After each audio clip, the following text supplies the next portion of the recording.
नमस्कार बच्चों, स्वागत है आप सभी के आपके अपने YouTube चैनल पर। ओके बच्चों, आज हम एक्सरसाइज क्वेश्चन 2.5 हल करेंगे। ओके, जो आपके विलियन चैप्टर के लास्ट में एक्सरसाइज दिए गए। ठीक है, देखिए क्वेश्चन क्या कह रहा है। ग्लूकोज का एक जलीय विलयन है 10% W/W है।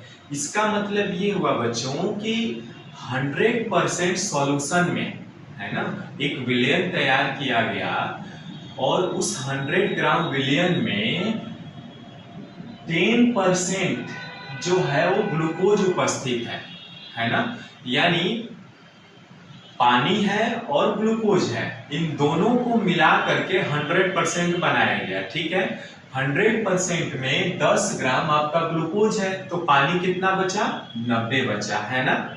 वेट ऑफ वाटर कितना हो जाएगा? 90 ग्राम और वेट ऑफ ग्लूकोज कितना हो जाएगा?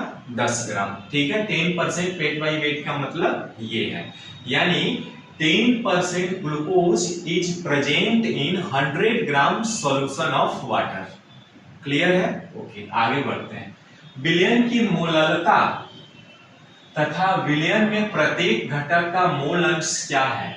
जो विलयन तैयार किया गया है उसकी मोलैलिटी बतानी है और मोल फ्रैक्शन भी, जो भी कंपोनेंट्स है उसमें वाटर का और ग्लूकोज का, जो दो कंपोनेंट्स मिल करके एक सॉल्यूशन तैयार कर रहे हैं, उनका मोल फ्रैक्शन भी, अलग अलग घटकों का अलग अलग मोल अंश भी निकालना है। ठीक है, उसके बाद कह रहे हैं कि विलयन का जो डेंसिटी है वो दिया गया है। ओके, तो पूछ रहे हैं कि विलयन की मोलरता बताइए। तो जब घनत्व दे दिया गया तो घनत्व बराबर होता है द्रव्यमान बटे आयतन, यानी आयतन का मान हम आसानी से निकाल सकते हैं और उसकी सहायता से मोलारिटी भी निकाल सकते हैं। ठीक है ना। ओके, तो चलिए हल करते हैं। चूंकि 10% वेट बाई वेट मीन्स क्या होता है बच्चों कि 10 gram glucose present in 100 gram solution of water. ठीक है, ओके, यानी वेट ऑफ ग्लूकोज, ग्लूकोज का फार्मूला क्या होता है? 6,6H12O6। कितना हो जाएगा? 10 ग्राम, है ना। वेट ऑफ सॉल्यूशन, विलयन का वेट कितना है बच्चों? 100 ग्राम, है ना। यानी वेट ऑफ वाटर यदि निकालें, वाटर का द्रव्यमान निकालें तो कितना हो जाएगा? 100 - 10 यानी 90 ग्राम, है ना, 90 ग्राम। यदि इसको केजी में कन्वर्ट करेंगे तो 1000 से भाग दे देंगे, 90/1000 ये कट जाएगा। ठीक है, 2 अंक के बाद 0.09 केजी आ जाएगा। केजी में इसलिए कहेंगे कि मोलरता निकालेंगे, जरूरत पड़ेगी आगे। ठीक है, और अब देखिए यहाँ पे ग्लूकोज का मोलर मास की भी हमें जरूरत पड़ेगी क्योंकि मोल अंश में निकालना है, तो इसलिए हम निकाल लेते हैं molar mass of glucose. Glucose का फार्मूला क्या होता है? C6H12O6। अब ग्लूकोज का मोलर मास निकालेंगे तो देखिए कार्बन 6 है यहाँ पे, एक कार्बन का कितना होता है? 12 प्लस 12 हाइड्रोजन है, एक हाइड्रोजन का 1 होता है एटॉमिक वेट, प्लस 6 तो ऑक्सीजन है और एक ऑक्सीजन का कितना होता है? 16 होता है ना। इसको जोड़िए तो कितना आ जाएगा? 12 छक्के 72 प्लस 12 एकम 12 प्लस 16 छक्के 96, यानी ये आ जाएगा 6 2 8 2 10 के 0 हासिल, 1 बचा। ठीक है, 9 1 10 7 17 1 18, 180 ग्राम मोल इनवर्स 1 आएगा। ठीक है, यानी हमें मोलर मास कितना मिला बच्चों? ग्लूकोज का 180 मिला। ठीक है ना। अब मोलों की संख्या निकालनी है हमें, है ना। सबसे पहले तो ग्लूकोज के मोलों की संख्या यानी C6H12, है ना, C6 H12O6। मोलों की संख्या बराबर क्या होता है, भार बटे अणुभार, यानी ग्लूकोज का भार। ग्लूकोज का भार कितना दिया गया है बच्चों, 10, और अणुभार कितना है ग्लूकोज का, ग्लूकोज का अणुभार है 180, है ना। यानी यहाँ पे हम क्या करेंगे, देखिए ये 0 से 0.0556 मोल आएगा, है ना।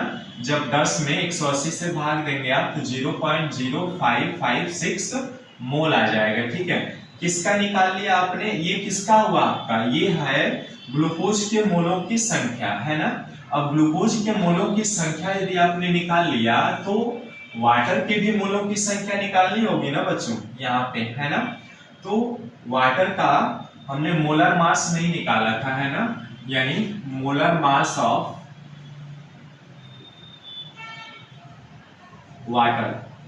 मोलर मास ऑफ वाटर का क्या है होता है, देखिए 2 हाइड्रोजन है, एक हाइड्रोजन पे एक होता है, प्लस ऑक्सीजन 16 होगा, यानी 16 2 18 ग्राम मोल इनवर्स 1 आ जाएगा, ठीक है। यानी वाटर के मोलों की संख्या बराबर वाटर का भार। वाटर का भार कितना है बच्चों, देखिए तो 90 ग्राम है ना, 90 ग्राम, यानी 90 ग्राम हो गया, और बटे आपका वाटर का अणुभार कितना आया बच्चों, 18 ग्राम मोल इनवर्स 1, है ना। अब 18 × 90 हो जाएगा, है ना, यानी 5 मोल आ जाएगा, ठीक है। यानी वाटर के मोलों की संख्या आपका निकल गया, और किसका हो गया, आपका ग्लूकोज का। मोलैलिटी निकालेंगे, मोलैलिटी कैसे निकलेगा बच्चों, देखिए मोलैलिटी यानी मोललता बराबर क्या होता है, देखिए विलेय के मोलों की संख्या, यानी विलेय के मोलों की संख्या बटे भार केजी में, है ना। तो यहाँ पे विलेय का मोल कितना निकाला आपने, अभी निकाला है कितना, ग्लूकोज है ना विलेय, तो ग्लूकोज के मोलों की संख्या कितना है 0.0556 मोल, बटे वेट, सॉल्यूशन का वेट कितना है आपका केजी में, अभी आपने निकाला वाटर का, है ना। वाटर का कितना है 90 ग्राम, यानी केजी में करेंगे तो ये आ जाएगा आपका 0.09 केजी, ठीक है। और ये कितना निकाला था आपने, मोल निकाला था। अब ये मोलैलिटी 0.617 मोल केजी इनवर्स 1 आ जाएगा। मोलैलिटी निकाल लिया आपने, ठीक है। अब मोलैलिटी जब निकाल लिया तो अब आपसे क्या कह रहा है, विलयन में प्रत्येक घटक का मोल अंश भी निकालना है बच्चों। यानी हम जानते हैं यदि विलयन 2 घटकों से मिलकर के बना होता है, यानी XA प्लस XB बराबर कितना होता है 1, यानी विलयन में उपस्थित जो भी कंपोनेंट्स होते हैं उनका योगफल कितना होता है 1 होता है। यदि हम एक के मोल अंश की गणना कर लें तो दूसरे का निकाल सकते हैं एक में से घटा करके, है ना। यहाँ पर क्या है, XA की जगह क्या है, एक तो ग्लूकोज है C6H12O6 और प्लस दूसरा क्या है H2O, है ना। तो ये है, इनके मोल अंश की गणना करनी है हमें बच्चों, ठीक है। तो इनके कुल मोलों की संख्या मोल अंश निकाल लेते हैं, इसलिए हम ग्लूकोज के मोल अंश निकालते हैं C6H12O6, है ना।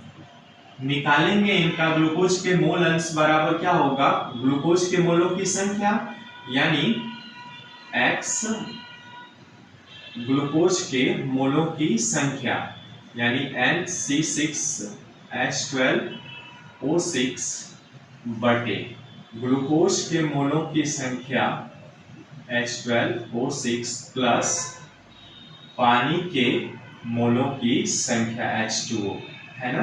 यानी विलयन के कुल मोलों की संख्या। तो देखिए ग्लूकोज के मोलों की संख्या आपने कितना निकाला है 0.0556 बटे ग्लूकोज के मोलों की संख्या 0.0556 प्लस पानी के मोलों की संख्या आपने कितना निकाला 5, है ना। यानी ये आ जाएगा आपका 0.0556 बटे ये आएगा 5.0556। ये आएगा, अब भाग देंगे ना बच्चों तो ये आएगा 0.01 आएगा, है ना। यानी आपका ग्लूकोज के मोल अंश, ग्लूकोज के मोल अंश की कितना आया, 0.01 आया। H2O यानी पानी के मोल अंश बराबर 1 माइनस X ग्लूकोज C6H12O6, यानी 1 माइनस ग्लूकोज के मोल अंश कितना आया था, अभी आपने निकाला 0.01, यानी ये घटाएंगे तो 0.99 आएगा, है ना। यानी पानी के मोल अंश की गणना कितना आ गया, 0.99। कितना दिया हुआ है ना, घनत्व तो बराबर है 1.2 ग्राम ml इनवर्स 1 होता है क्या, D बराबर होता है द्रव्यमान बटे आयतन। आयतन का मान निकालेंगे तो क्या होगा, द्रव्यमान बटे घनत्व, यानी द्रव्यमान कितना है, टोटल कितना है मिलियन का, 100, है ना।